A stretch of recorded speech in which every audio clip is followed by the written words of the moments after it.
The morning sun had barely climbed above the red cliffs when the widow stepped out onto her porch, the chill of the desert air biting her cheeks. Her small cabin stood alone at the edge of a forgotten trail, where the land rolled into sagebrush and silence. She held a bucket in one hand, her eyes sweeping across the dusty yard.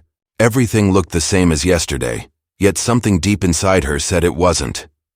The ground bore faint tracks, a man's boot prints leading toward the creek. Her heart quickened. No one ever came this way anymore. She pushed a strand of hair from her face and tried to steady her breath. She told herself it was nothing, maybe just a drifter passing through, but then she saw it.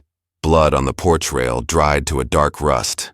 Her fingers trembled as she reached for a rag, scrubbing at the wood like a woman possessed. She didn't want to remember what had happened last night. The flash of movement in the dark, the cry that was swallowed by the wind, the heavy weight that hit the ground. She worked until the stain faded into the grain of the wood, until her hands were raw and her heart was pounding. The sound of hoofbeats made her freeze. They came from the ridge beyond the creek, steady, unhurried, confident. She turned her head, squinting through the morning light. A horse appeared, dark as smoke, and astride it rode a man with long black hair and a gaze that saw too much. His chest was bare under the sun, marked with small tribal tattoos that glistened like inked fire. The beaded jewelry around his neck caught the light as he guided his horse toward her gate. He was Apache. She knew that, even before he spoke. There was a calm wildness in the way he carried himself, a quiet challenge in every movement. She had seen men like him before from a distance, always keeping to their side of the valley, never mingling with settlers unless forced by trade or danger. Yet here he was riding straight up to her door. Her heart fluttered like a trapped bird, torn between fear and something she couldn't name. He dismounted without hurry, tying his horse to the post near the well. His eyes lingered on her hands, still clutching the wet rag. Then his lips curved slightly, not a full smile but something sharper. "I saw you cleaning the evidence of last night," he said softly, his voice rough as wind over stone. She felt the blood rush to her face, turning her cheeks scarlet. Her mouth opened but no words came. She wanted to deny it, to ask what he meant, but her body betrayed her. Her pulse was racing, her palms sweating, and she knew he could see it. The Apache leaned against the post, folding his arms. "Don't worry," he said, his tone teasing but his eyes unreadable. "I'm not here to judge. I'm here to see what kind of woman hides her fears in soap and water." The widow swallowed hard, her voice barely a whisper. "You shouldn't be here. This is private land." He tilted his head, the corner of his mouth lifting. "Land doesn't belong to anyone," he replied. "Not really. It remembers only what happens on it." His words struck her like a chill. She looked away, trying to focus on the rag in her hands, on the small, ordinary tasks that kept her sane. But his presence filled the space around her like a storm waiting to break. She noticed then that his arm was bandaged, roughly wrapped in a piece of cloth stained dark. Her eyes widened. "You're hurt," she said before she could stop herself. He glanced down as if he'd forgotten. "A small price," he murmured. "There were men in the hills last night. Not yours, I think. They were running from something." Her heart thudded. She remembered the shouting in the dark, the shapes moving between the trees. She'd thought it was her imagination, that she'd dreamed the struggle outside. But now the truth pressed close, heavy and frightening. The Apache studied her face, his gaze too sharp to deceive. "You saw them," he said quietly. "And maybe you saw more than you wish." She turned away, pretending to scrub again. "I don't know what you're talking about." He stepped closer, his shadow falling across her hands. "Then why are you washing blood off your porch?" The bucket tipped, spilling water across the wooden floorboards. She let it go, unable to meet his eyes. For a long moment, the only sound was the creak of the windmill and the far-off cry of a hawk. He watched her, not with cruelty but with a strange patience, as though waiting for her to decide what kind of person she wanted to be. Finally, he spoke again, his voice softer. "You helped someone last night. A wounded man, maybe." She hesitated. "He was dying," she whispered. "He came out of the dark begging for water. I didn't ask who he was, I just tried to help." The Apache's jaw tightened. "And now he's gone?" She nodded slowly. "He didn't make it." His gaze drifted toward the trees beyond the cabin where the shadows grew thick and secrets hid easily. "Where did you put him?" Her breath caught. "What kind of question is that?" "The kind that decides whether I ride away or stay," he said evenly. Something in his tone made her look up. Beneath the teasing calm there was something else. Pain, perhaps, or suspicion. She realized then that this man wasn't just wandering through. He was searching for someone. She wiped her hands on her apron, trying to steady herself. "Who are you?" she asked. He smiled faintly. "Someone who followed the trail of blood that led to your door." Her knees nearly gave way. She gripped the porch rail for balance, staring at him. "You think I killed him?" "I think you know more than you say." His words hung heavy between them, carried by the dry wind. The widow looked toward the horizon, where the land stretched endless and empty. "If I tell you the truth, will you leave?" she asked quietly. "That depends on what truth you choose," he answered. She wanted to scream, to make him go, yet something in his presence held her still. There was no threat in his eyes, only a deep knowing. He looked at her as if he could see every buried secret, every long night she'd spent alone. She hated that he could read her so easily, and hated more that part of her wanted to trust him. A hawk's shadow swept across them, and the air grew tense. The Apache's horse snorted, ears flicking toward the ridge. He turned his head sharply, scanning the distance. "Someone's coming," he said. She followed his gaze and saw dust rising beyond the trees. A group of riders, too many to be friendly, moving fast. Her throat tightened. "The sheriff?" she whispered. He shook his head. "Not the law. Worse." She took a step back toward the cabin door. "You should go," but he didn't move. "If they find you alone," he said, "they'll say you did it. They'll find the blood, the grave, and they'll hang you before sunset." Fear wrapped around her like cold water. "Then what do I do?" He looked at her for a long, silent moment, then reached for the reins of his horse. "You can ride with me," he said quietly. "Or you can stay and clean more than blood next time." The riders' voices were faint now, but growing louder. The widow's mind raced, torn between pride and terror. She looked at the Apache, his calm eyes, his scarred arm, the strange certainty in his voice, and felt the weight of choice pressing on her chest. The wind picked up, carrying dust through the yard. The Apache mounted his horse and held out a hand. "Decide," he said. Her fingers hovered in the air, trembling. The hoofbeats thundered closer, and in that heartbeat of silence before everything changed, she realized the blood on her porch wasn't the only thing she'd have to wash away. The widow's hand lingered in the air, her breath catching in her chest. The Apache's dark eyes met hers, steady and unreadable, while the pounding of hooves grew louder from beyond the trees. Dust swirled around them, carried by the morning wind. She didn't have much time. Fear pushed her forward before her mind could think it through. Her trembling fingers found his, and he pulled her up behind him with one strong motion. The horse reared slightly, then bolted toward the open plain as shouts echoed behind them. The wind whipped her hair as they rode through the tall grass, the cabin shrinking behind them. She clung to his waist, her heart hammering with every jolt of the saddle. The Apache leaned low, guiding the horse through the uneven terrain with effortless control. Bullets didn't follow, only the distant sound of men yelling and dogs barking. Whoever they were, they would reach the cabin soon and find what she'd buried beneath the willows. After a long stretch of silence and hard riding, the Apache slowed the horse beside a dry creek bed sheltered by cottonwoods. He swung down first and reached up to help her. She hesitated, then took his hand again, her boots sinking into the dusty ground. Her pulse was still racing, her breath uneven. She looked at him, confused and angry all at once. "You had no right to drag me away," she said, her voice shaky. He untied a water pouch from the saddle and took a drink before answering. "If I hadn't, you'd be in a noose by sundown," he said quietly. They weren't there to ask questions. She wanted to argue, but deep down, she knew he was right. The men she'd seen last night, one of them must have been part of that group. If they'd found the body near her home, she'd have no chance to explain anything. Still, the weight of being on the run with a stranger, an Apache no less, was almost too much to bear. "Why are they after you?" she asked, folding her arms tight across her chest. He looked at her for a long moment, then crouched to examine his horse's hoof. "They're not after me," he said. "Not yet." "Then who?" she pressed. He didn't answer right away. When he finally spoke, his voice was low. "The man who died on your porch. He wasn't just a traveler. He carried something they wanted," she frowned. "I didn't see anything. Just a wounded man, bleeding bad." He could barely speak. "Did he say anything before he died?" She hesitated, remembering the broken whispers between his gasps. "Only one thing," he said. "Don't let them take it." Her eyes lifted to the Apache. "But I don't know what he meant." He nodded slowly, as if that confirmed something he already suspected. "He meant the map," he said. Her brows knitted together. What map? The map to the silver veins under the Black Mesa, he said. He was a messenger. A man carrying the secret of a mine that's been lost for decades. And those men back there, they've been killing to get it. The widow's knees felt weak. She leaned against a fallen log, her thoughts spinning.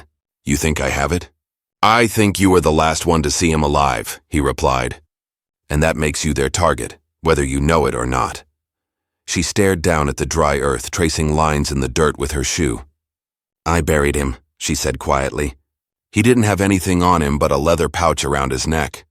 It was empty. The Apache's gaze sharpened. You're sure? I swear it, she said. If there was a map, someone must have taken it before he reached me. He rose, pacing a few steps, then looked back toward the horizon. The sky was pale and cloudless, but his instincts told him the danger wasn't far behind. They won't stop, he said. They think you have it, and until they're sure you don't, you're in their path. Her hands trembled slightly as she brushed the dust from her skirt. Then what do? We find the truth, he said simply, and we stay ahead of them. The simplicity of his tone frightened her more than the words. He made it sound like a hunt, and she didn't know whether they were the hunters or the hunted. As the sun climbed higher, they followed the dry creek bed westward. The widow walked beside the horse, unwilling to ride again just yet. The Apache moved silently beside her, scanning the ground for tracks, always alert. His presence felt both protective and unsettling. He didn't talk much, but when he did, his words carried weight. After a while, she asked softly, Why are you helping me? He glanced at her, his expression unreadable. Because I was tracking that same man before he reached your cabin, he said. He was supposed to meet someone from my tribe. My brother, her steps faltered. Your brother? He never came back, the Apache said. Now I think I know why. Her throat tightened. You think the man who died last night had something to do with it? I think my brother was trying to protect what that man carried, he said. And maybe he paid the price for it. The wind rustled through the cottonwoods, carrying the faint scent of pine from the distant hills. The widow's heart ached. Loss had followed her for years. Her husband taken by fever, her child buried before his first birthday, her land turned to dust. Now she was caught in someone else's tragedy, running from men she'd never met, with a stranger who seemed to know too much about her soul. They stopped at a shallow ravine where the earth split open in a narrow trench. The Apache crouched, studying the dirt carefully. Riders passed through here not long ago, he said. 4 horses, maybe 5. Heavy saddlebags, her pulse quickened. The same men, he nodded. They're circling ahead, trying to cut us off before nightfall. The widow's gaze drifted to the horizon, where the mesas glowed red beneath the sun. We'll never outrun them, he looked at her calmly. No, but we can disappear.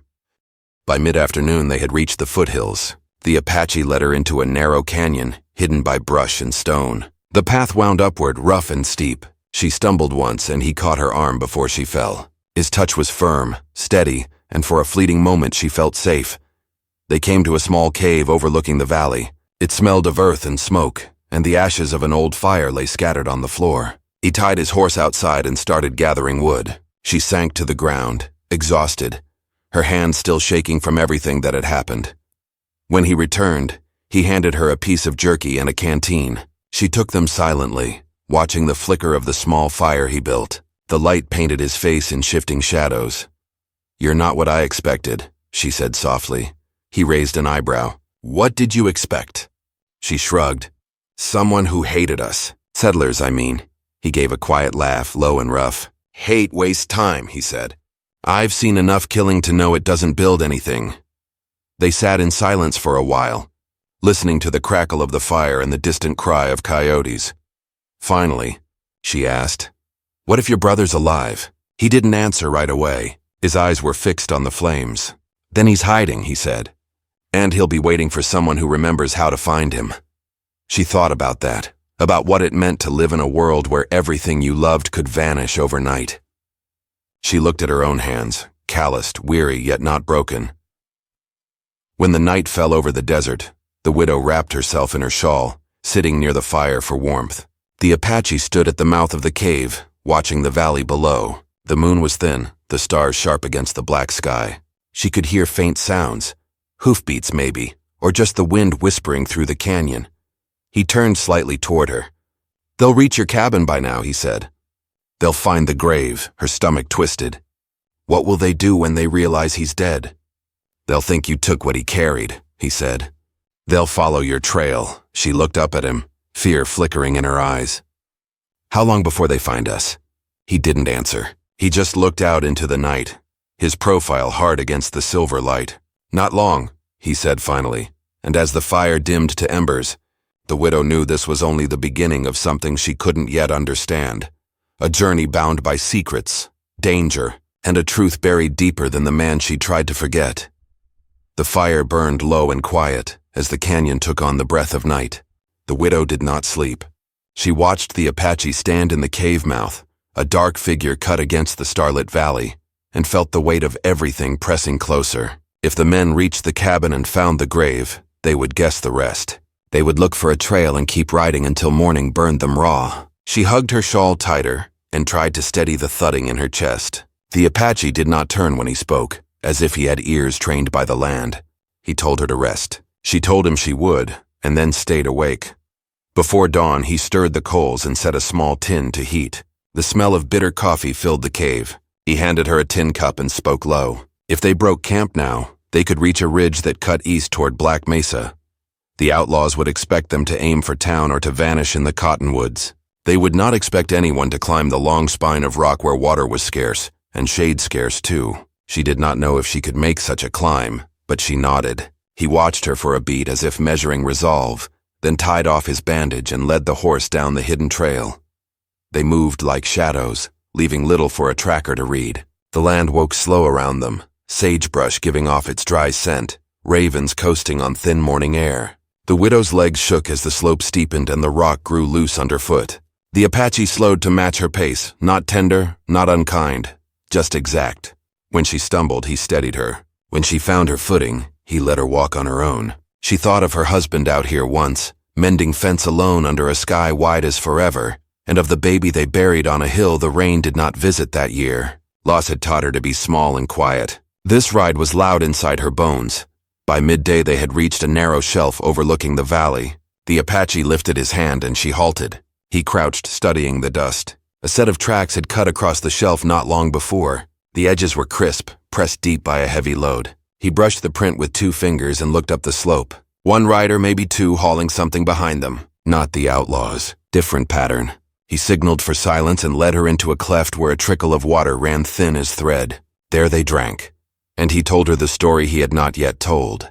His brother had been young but not green. The elders called him Quick Eyes because he missed little and made noise even less. Quick Eyes had left the village with one task: meet a courier who carried a secret scratched on vellum and charred along the edges, a map to a silver strike under Black Mesa. It was old, older than any ranch deed or mining claim, drawn by a soldier who listened more than he drank and paid a high price for both. Quick Eyes was to guide the courier to a safe camp, then trade the map to keep the tribe fed through winter. If the trade failed, he was to bury the truth so deep that no one who meant harm could find it. Quick Eyes never returned. The widow listened with her back pressed to cool rock. She felt for him, for the brother whose quiet skill was now a question that opened into more questions. She also felt the hard push of fear that had nothing to do with sympathy. A stolen map meant greed. Greed meant guns. A lost mine under Black Mesa was the kind of story that got men killed and left women like her with a yard full of boots and no one to wear them. When they rose to move, the Apache said they would climb another mile, then cut east along a spine most riders avoided because it seemed to lead nowhere. If Quick Eyes had learned this land like he had, he might have used that very nowhere to hide. The widow followed, jaw tight, breath steady. Mile by mile, the world fell away beneath them into colors that do not exist in a softer place. Far to the south, a faint line of smoke traced the edge of the valley. The Apache saw it at once. Cook fire or signal. He could not say which. At the same hour, 3 riders reached the widow's cabin. Their leader wore a coat too fine for the dust and a scar that pulled one corner of his mouth down, even when he smiled. He ran a finger along the porch rail and lifted it, studying the ghost of dried rust that lingered in the grain. He ordered the others to find the grave. They did. They brought him a torn leather thong recovered near the willow roots. No map. The leader did not curse. He did not need to. He could read the ground. 2 sets of prints had fled north before doubling back toward the west. One was a woman's, The other belonged to a man who sat a horse like a man born to it. He nodded once and told his men to fetch the dogs from the wagon. The hunt would be patient. He had never known greed to tire.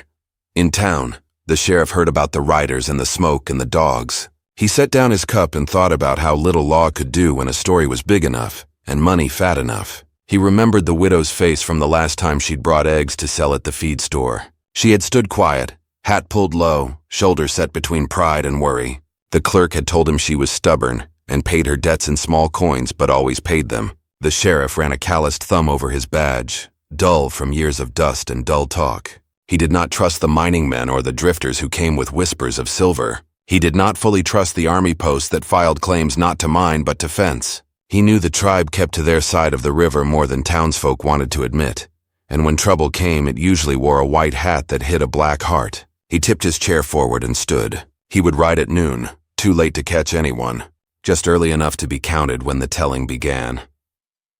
Back on the ridge, the Apache stopped again, this time at a patch of rock where the wind could not own the dust. He crouched and traced the faintest of marks with his finger. A line of dots, interrupted, then a short slash, then another line. The widow saw nothing until he lifted his gaze to the boulder ahead. On its face, near a crack too narrow for a foot, he showed her a pattern in lichen where lichen should not grow. It formed a shape like a hawk's wing. He stepped around, found a piece of juniper root and pressed it into the crack. A flat stone loosened with a tired sigh. Behind it, hidden from any quick glance, lay a small rawhide bundle sealed with resin.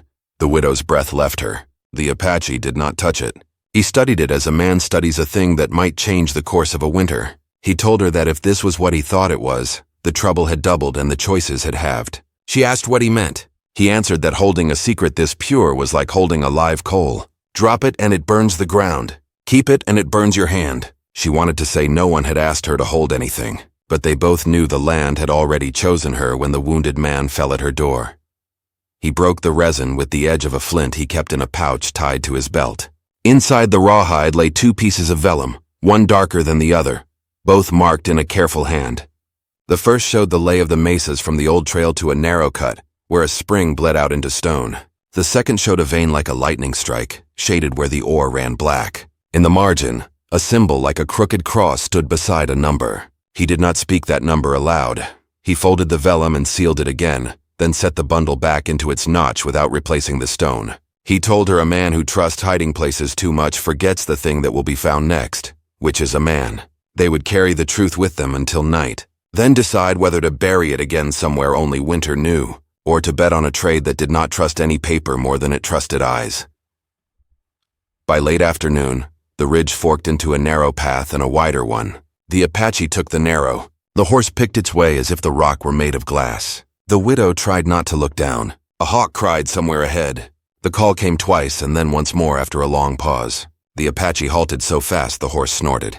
He lifted his hand and made a sign, small and quick. Then he called back in a voice that traveled just far enough, the words brief, shaped by his people. A figure rose slowly from behind a slab of red stone. He was thin, his hair tied back, a long scar pale against his cheek. He wore a necklace of bone and copper, and held a bow that looked like it had never missed. The widow thought of running without knowing where to run. The Apache did not take his hand from the horse's mane. He called again. The thin figure lowered the bow and stepped forward, eyes sharp. When he came close, the Apache's face changed in a way the widow had not seen. Not softness, not relief. Something heavier. The 2 men stood in silence, then gripped each other's arms. This was not Quick Eyes, but he knew Quick Eyes. He spoke fast in his language. The widow waited, counting her breaths.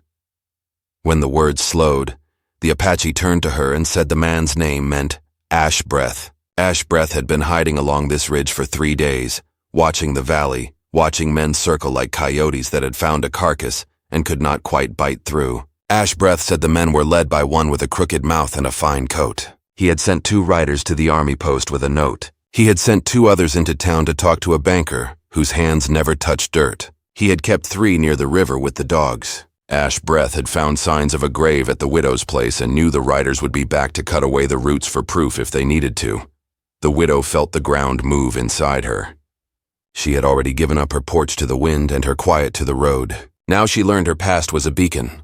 The Apache asked Ash Breath if anyone had been seen near the old spring. Not yet, he nodded. Then he told the widow what she already feared. The map and the rock was no longer safe. Neither were they. They moved before the sun lost heat. Ash breath led them into a cut so narrow the horse had to be unpacked to pass. Stone pressed close on both sides. The world narrowed to breath, step, scrape, breath. When it finally opened, they stood in a basin ringed by rock, a place no rider would find unless he knew the sky by how it sounded. There was water there, a shallow pool that reflected the first stars. Ash breath crouched beside it and looked at the Apache in a way that made the widow think of bad news. He told a short story in a low voice. The Apache listened without blinking, and then asked one question. Ash breath answered with a shake of the head. Quick Eyes had been here. He had left a mark in the sand that said he would return. He had not returned. Ash breath had found signs of a struggle near a thorn bush above the basin. One drop of blood, then nothing. The widow closed her eyes and saw the wounded man again, saw his hand reaching, heard him whisper, "Do not let them take it." She opened her eyes and looked at the Apache. He was thinking in long lines, she could tell. He was measuring a space that reached from this small pool to the very black pitch under Black Mesa. While the basin cooled, the scar-mouthed leader made camp on the far side of the ridge. He spread a blanket on hard ground and drew in the dirt with a stick. He had a map of his own, not on paper but in the head of a man who had been chasing ore since boyhood. He told his men they would not rush the ridge. They would send word to the post, and the post would send a lieutenant who liked to be seen. The sheriff would ride late and pretend to pick a side. By then the woman and the rider would be tired, and tired minds make bright mistakes. He smiled with only half his mouth. Night rose like smoke. Ash breath set a watch and the Apache made the kind of fire that looks like it is not there. The widow sat close to a rock that held the day's warmth. She asked the Apache what he would do if the map were his alone to carry. He thought for a long time, then said he would trade it to feed widows and children for a winter, then bury the mine under stories so tangled no one would ride out with a shovel. She told him winters were long and children could not eat stories. He agreed. That was the problem. The land gave and did not give. Greed took and did not stop. Near midnight, a small sound pricked the edge of hearing. Not a bird, not a coyote. Ash breath lifted 2 fingers. The Apache stood without standing. The widow drew her shawl tight and felt the pool of cool fear settle in her stomach. The sound came again, closer, a soft clink of metal against stone, then the low puff of breath that belongs to a dog trained to find what men cannot. The Apache and Ash breath traded a glance that carried words without making any. The widow looked toward the narrow cut where they had squeezed through at dusk. A shadow shifted there. Then another. The horse stamped once and went still, as if it too knew quiet could save a life. The Apache touched the widow's shoulder, light as dust, and pointed to a notch behind the pool where the rock folded back. She slid toward it, moving slow, feeling every heartbeat in her fingertips. He pulled the rawhide bundle from under his belt and held it a long second as if it weighed more than hide and ink. Then he gave it to her, not a word. Just the trust of a man who knew the next 10 breaths might set the shape of 10 years. Somewhere beyond the notch, a dog whined once and a low voice hushed it. A boot scuffed. The thin glow of a coal-pinch lamp brushed the rock. The basin tightened around them like a fist. The widow pressed the map flat against her chest and willed her heart to slow. The lamp glow grew a little, then dimmed, then grew again as a man cupped the flame with his hand and leaned into the cut. He was close enough that she could hear his tongue click once against his teeth, as if he were disappointed. He muttered to the dog and brought the lamp higher. The light rolled over the stone like a thin wave and fell just short of the notch where she waited. The Apache's hand hovered at the knife tucked behind his belt. Ash breath's bow drew back without a sound. Above them, the sky kept its silent watch. And down in the basin, where a secret lay against the ribs of a woman who had already lost too much, the lamplight trembled on the edge of finding them. The lamplight trembled across the rocks, moving like a ghostly hand. The widow could hear her own pulse in her ears. The Apache crouched so still beside her that he might have been carved from the stone itself. Ash breath, hidden in the shadows to the left, had his bow drawn, the string tight enough to hum. The intruder's lamp came closer, revealing the outline of a man. Broad shoulders, a scarf tied around his neck, revolver low on his hip. A second man followed, leading a dog that sniffed and whimpered, its nose tracing the ground where their tracks had half faded in the dust. The first man lifted his lamp higher, scanning the basin. The dog stopped, ears pricked, tail stiff. The man grunted, then pointed toward the rock wall just a few yards from where the widow hid. The Apache's fingers brushed her sleeve, a signal to stay low. Every breath felt like a sin. The dog whined again, scratching lightly at the dirt. The man hushed it with a sharp word, then moved closer. His boot struck a loose stone and it rolled down the slope, bouncing off the pool's edge with a hollow sound that echoed too long. The Apache's hand slipped quietly toward his knife. The widow wanted to close her eyes, but she couldn't look away. The man knelt, dipped his fingers into the pool and rubbed the water between them. He looked toward his companion. They were here, he muttered. Hours ago, maybe less. The second man tugged the dog's leash, whispering something she couldn't hear. The dog pulled forward, sniffing the edge of the pool, its nose twitching. It turned toward the notch where she hid. Her throat went dry. The Apache tensed, eyes following every movement. For a moment, time hung still between them all. Then the dog barked once, sharp and loud. The man lifted the lamp. The beam flared, cutting through the darkness, and for a split second, it brushed across the widow's shawl. The Apache moved first. He grabbed her wrist and pulled her backward into the shadow as Ash Breath released his arrow. It struck the lamp hand, shattering glass and spilling flame into the dirt. The men shouted, the dog yelped, the lamp went dark. The Apache seized her arm. "Run," he said. They bolted through the narrow pass, Ash Breath close behind. Shouts echoed after them. A gunshot split the air and a bullet struck the wall near her head, spraying rock dust into her eyes. She stumbled, but the Apache caught her before she fell. The horse neighed wildly, hooves clattering as it twisted free of its tether. The canyon filled with noise, voices barking, the stamp of panic. Then silence fell again, broken only by the wind. They had lost their horse. They ran through the cut, the moonlight faint above them. The Apache led them up a slope, his hand steady on her back when the path grew steep. Behind them, torches flickered to life in the basin. The outlaws were spreading, searching. The widow's breath came ragged, her lungs burning. The Apache stopped near a ledge and pointed. A narrow path led along the ridge, high and exposed. "They won't follow up there," he said. "Too dangerous." She didn't argue. By the time they reached the top, dawn had begun to soften the sky. They stopped beneath a jutting rock to catch their breath. Ash Breath crouched, scanning the horizon. "They've split," he said. 2 stayed below. 3 are climbing. The Apache's jaw tightened. "They're not giving up." The widow leaned against the rock, her legs trembling. "They'll find us eventually," she whispered. "They won't stop until they get that map." The Apache looked at her, his face unreadable. "Then we can't let them find it." He glanced toward the pack she carried, where the rawhide bundle lay hidden under her shawl. "If they take it, everyone loses. My people, yours, this land." She swallowed hard. "Then what do we do?" He didn't answer. Instead, he looked at Ash Breath, who nodded. "There's one place," Ash Breath said slowly. "The old mission near Black Mesa. The walls still stand, and there's a tunnel beneath the altar. My grandfather said the Jesuits built it when the raids began. No one goes there now." The Apache turned back to her. "It's 2 days' ride if we had horses. 3 on foot. If we make it before them, we might have a chance to hide the truth." Her eyes widened. "And if we don't? Then they'll bury us beside it." The morning passed in silence, broken only by the distant sound of the men calling to one another across the rocks. The sun climbed higher, hot and merciless. They moved in short bursts, resting under the shade of boulders when the heat grew too strong. By noon, their canteen was nearly empty. The widow's lips cracked and her steps grew slower. The Apache offered her the last mouthful of water, but she shook her head. "You need it more," she said. He didn't argue, just handed it to her anyway. When they reached the ridge's end, they saw the valley below, a dry expanse dotted with cactus and scrub, the distant shimmer of a river cutting through.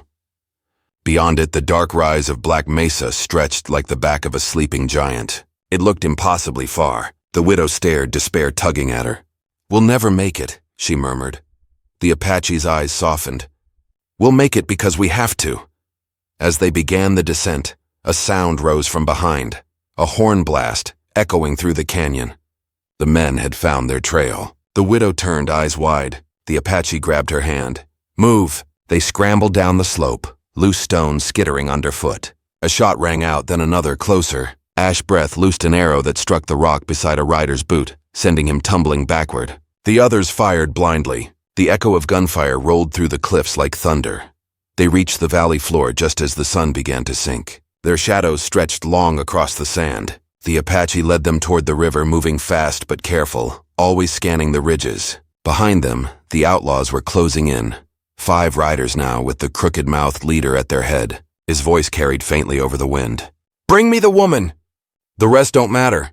The widow stumbled, her ankle twisting on a rock. She cried out, and the Apache caught her before she fell.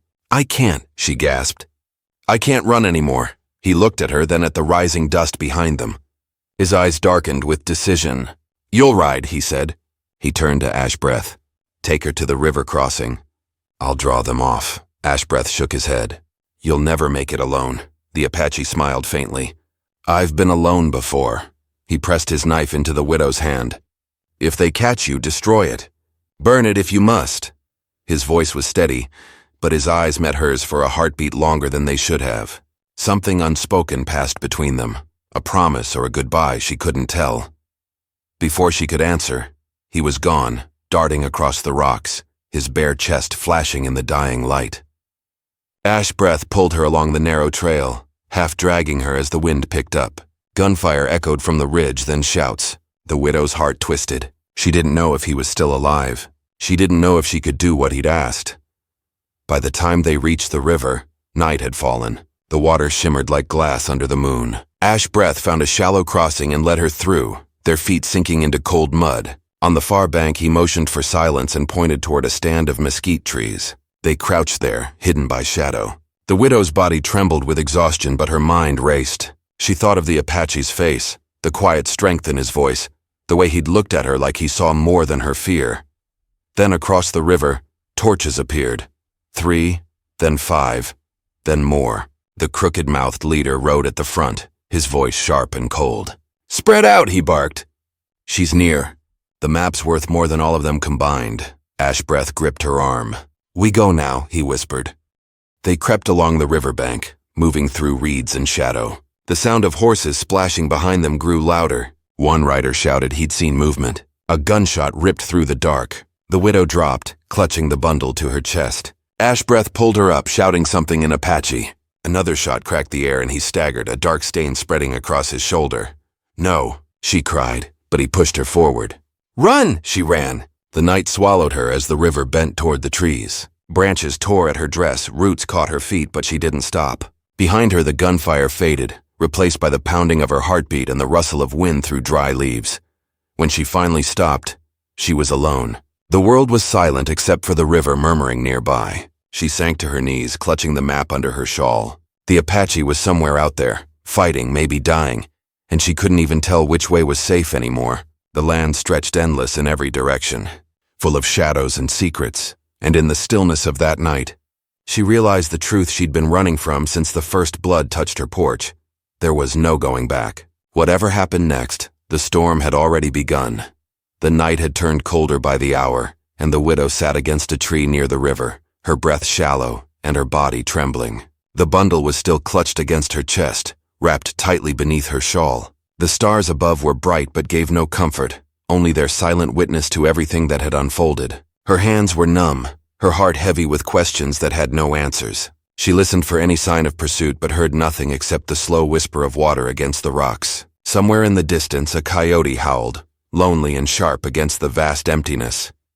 She didn't know how long she sat there before she heard footsteps. She froze, clutching the knife the Apache had given her. The shadows moved near the tree line, and a shape stepped into the faint moonlight.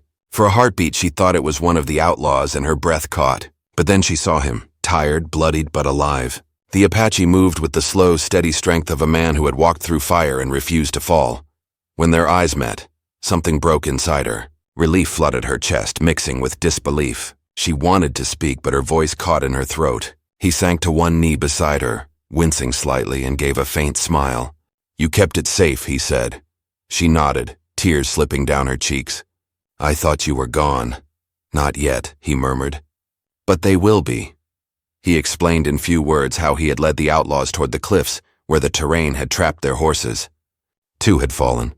The others scattered when Ashbreath's arrows flew from the darkness. Ashbreath still lived, though hurt, and had gone to circle back. The crooked-mouthed leader had escaped, but not with the map. "He'll keep hunting," the Apache said. "But without direction, he's chasing ghosts now." The widow let out a long breath she didn't realize she was holding. The fear that had gripped her heart began to loosen, though it left her hollow. The Apache reached for the bundle and set it between them. "We can't carry this anymore," he said quietly. "It will only bring death to whoever holds it." She stared at it for a long time. The rawhide was worn now, stained with dirt and blood. You said it could help your people, she said. He nodded slowly. It could. But silver burns everything it touches. The mine will only bring more men, more greed, more graves. She looked at him, seeing the truth in his eyes. He had known this all along, but he had wanted to be sure, to see whether hope could outweigh the curse of the land. Now he knew. She felt the same. The secret had already cost too much. Without another word, he took the map and tore it into small pieces, letting them scatter into the river. The water carried them away, the fragments sinking one by one into the current until there was nothing left but the sound of the flow and the faint shimmer of moonlight on the surface. For a moment neither spoke. The act felt like a funeral, a quiet burial of something that had brought both promise and ruin. When the last piece was gone, he turned to her. You can go back now, he said softly. They won't follow you anymore. She shook her head. Go back to what? There's nothing waiting there but an empty cabin. He looked away toward the dark line of the horizon. Then come north, he said. There's a valley beyond the mesa where the river splits. My people stay there when the world turns cruel. You'd be safe.